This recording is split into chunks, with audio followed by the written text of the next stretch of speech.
27 mois après le lancement des travaux, le projet d'extension de la centrale d'Azeto a aujourd'hui pris forme. Ce mardi 30 juin, le président Alassane Ouattara a procédé à l'inauguration de la phase 3 de cette centrale en présence du Premier ministre ivoirien Daniel Kablan-Duncan, de ses homologues du Bénin, du Mali, du Niger et du Togo et du prince Rahim Aga Khan.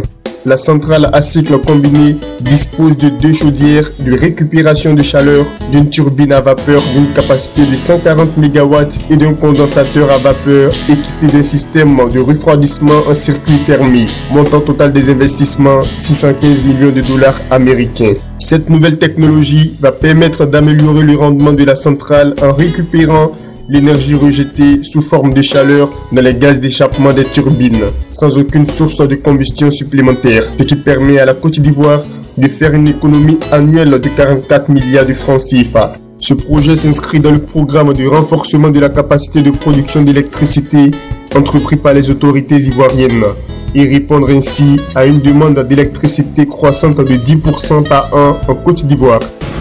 Avec la mise en service de ces turbines, la capacité installée atteindra 1772 MW.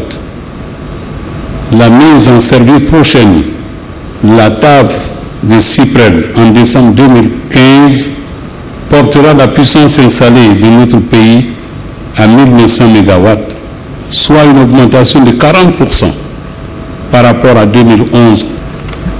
L'accroissement de la capacité de production se poursuivra avec la centrale thermique de Bassam, 220 MW en 2016.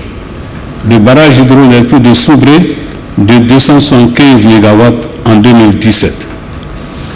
Tenant compte de la forte croissance de la demande d'électricité estimée à 10% par an, le gouvernement travaille également sur plusieurs autres projets qui devraient lui permettre d'atteindre l'objectif que le président de la République ne cesse de me rappeler, 4000 MW en 2020. En Côte d'Ivoire, les dirigeants affichent de grandes ambitions, offrir de l'énergie fiable, en abondance et bon marché à tous les Ivoiriens. Elles entendent engager très prochainement de vastes projets pour y arriver. Le mix énergétique actuel de notre pays est dominé par le thermique, à 80%.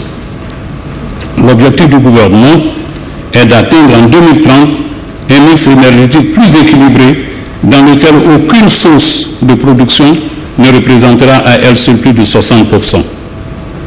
En 2030, la répartition se fera entre diverses sources de production d'électricité que sont le charbon 26%, les énergies renouvelables 16%, l'hydroélectricité 26% et le thermique 32%.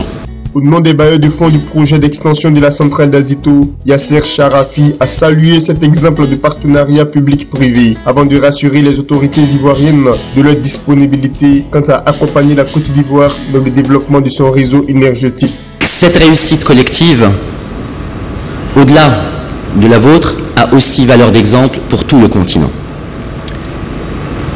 Parce que ce que vous avez réussi à démontrer aujourd'hui, c'est la clé du succès d'un bon projet de partenariat public-privé.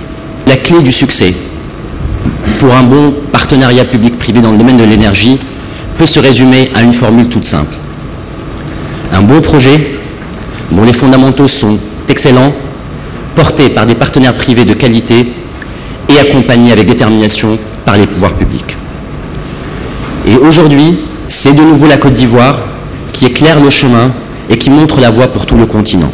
En qualité de bailleur de fonds, nous ne pouvons que vous réaffirmer, avec la plus grande des déterminations, notre disponibilité entière pour continuer à accompagner la Côte d'Ivoire dans tous ses grands projets dans le domaine de l'énergie. La phase 1 et 2 de la centrale thermique d'Azeto, constituée chacune de turbines à gaz de 145 MW, faut-il le rappeler, ont été mises en service en mars 1999 et en février 2000.